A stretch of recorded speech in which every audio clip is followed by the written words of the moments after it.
of the rim. Garnett on the slam. Oh, using Curry way downtown. Oh, what a shot from Curry.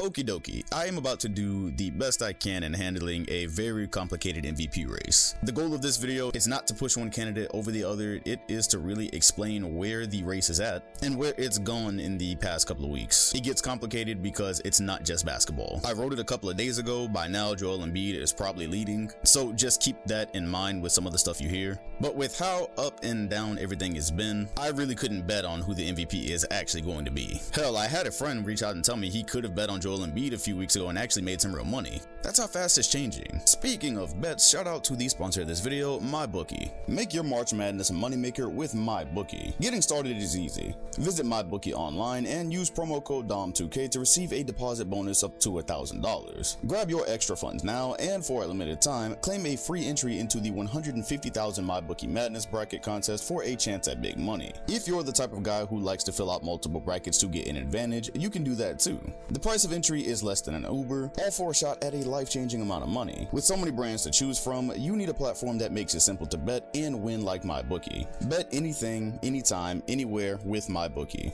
First off, just establishing that I've got no invested interest in this MVP race. I'm well aware by now that Jason Tatum isn't winning it, so at this point, it's just fun for me. With that being said, if my memory serves me correctly, we're in nearly an identical spot as we were in terms of the race at face value 365 days ago. Up to the recording of this video, Jokic has been leading it for a while, Embiid's not trailing far behind if by the time this video is posted he's not leading it, and Giannis is making a late and very strong push for his third. At this point, with the stats that these three consistently put up, and with them in winning situations, I do stop to wonder how anyone will ever penetrate the top three for the foreseeable future. In any case, because you could make a strong argument for each of the three using different perspectives, there are some pretty strong emotions at the moment. This only maximized by the fact that race has now been introduced as a factor. I never thought I'd be saying that about the MVP race, but due to that fact, I assume by the time this is over, you're gonna have some characters participating in the MVP debate that have had zero interest in basketball until now. That should be fun. If you've been under a rock, Jokic has been on the cusp of his third straight MVP for some time now, which would make him the first player to accomplish that feat since Larry Bird decades ago. This despite the fact that he's not a great defender, ranks 33rd in usage and 43rd in field goal attempts per game. This also in comparison to his counterparts in Giannis that takes 20 shots a game on 39% usage, the highest in the league, and Embiid who also takes 20 a game on 37% usage, third in the league.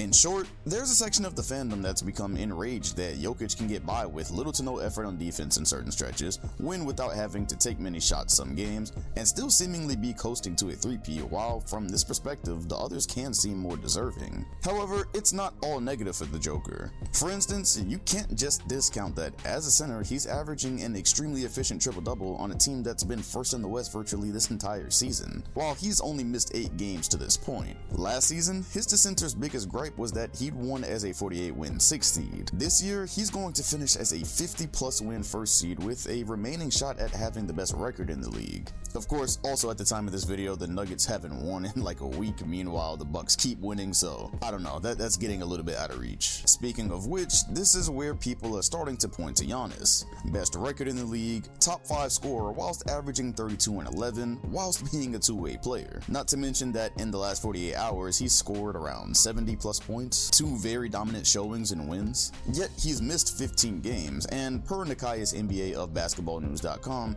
Giannis is currently 3rd amongst the candidates in offensive impact and efficiency while playing less games and total minutes than both. As he put in a response, quote, "That should matter with a race with 3 worthy candidates. Being on the floor less often and short at times can't help. That especially starts to matter when you bring Embiid up, who might have had the toughest situation to deal with out of the 3. When you're looking at all of them, not only did he come into the season with the team that nobody really believed in long term, he had to go a good grip of games without Harden and Maxey due to injury, a stretch that could have easily derailed the season. Yet he's the league's leading scorer with 33 and 10 per game on a Sixers team that might land 2nd in the East when it's all said and done. To counter the Embiid struggles, one could point out that Giannis has been missing a healthy Middleton for much of the season as well, and Jamal Murray had to play himself back into shape after the ACL surgery. This just showing that every time you say something for one candidate, you can come right back with the other from a different perspective. It just keeps going back and forth, and because of that, the you know what I see? I see an absurdly tight race that should go down to the wire. I've been very careful to mention that I never bought that the race was actually over. Unlike last year where Jokic had mostly run away with it by this point, I just didn't think this time around that you could ignore Embiid and Giannis due to his case. I could say Jokic averaging a triple-double and improving his standings from last year does it for me, as it was virtually the only way he could have improved his case enough for a three-peat, and he did that. I could then say, hey wait,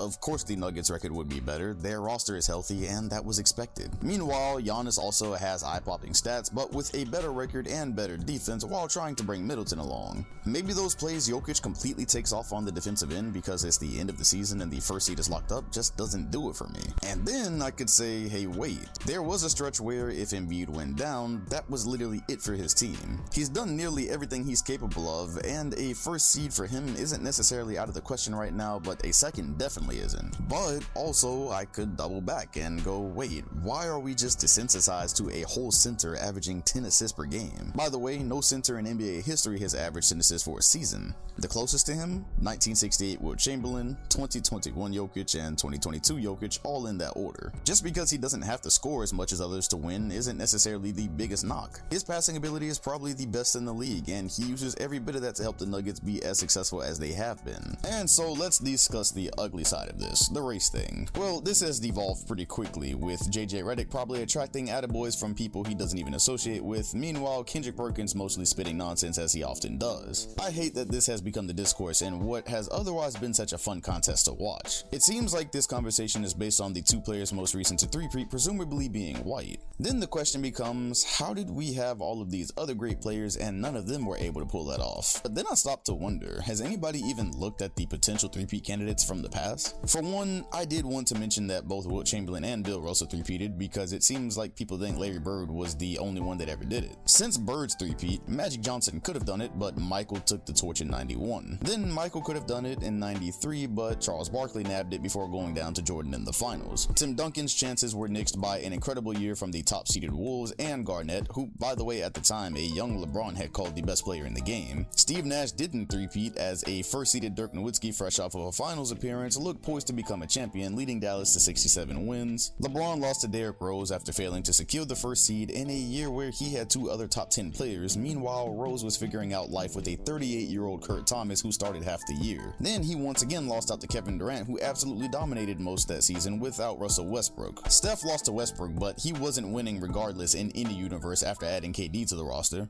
And lastly, Giannis lost out in 2021 to Jokic, actually making it the first time that a white player broke a black player's three-peat chances since 1984 when Bird did it to Moses Malone. I agree, there can be a much deeper conversation about the voting biases maybe in the 70s when Kareem couldn't get it done, and maybe even just the voting biases in general. However, in this particular case, I assume Perkins intended to cast a wide net over previous races as to say, how have we had this many black greats but none of them were able to accomplish it? And when you do that, you see that nearly every time it was another great black player beating out the other. That's before you even take on the task of discussing that in many cases you can explain it with pure basketball reasons. LeBron didn't fail a three-peat in 2011 because he was black, he lost it because his teams fell short of expectations, whilst a D Rose led a less talented team to a higher place in that regular season. Not to mention that the Yes We Did party just made Miami villains in general and gave them zero room to fail as they did that season. So this year, when you look at what Jokic has done, as I did earlier, if he does end up winning it, which again, it's dwindling at the time of the recording of this video, but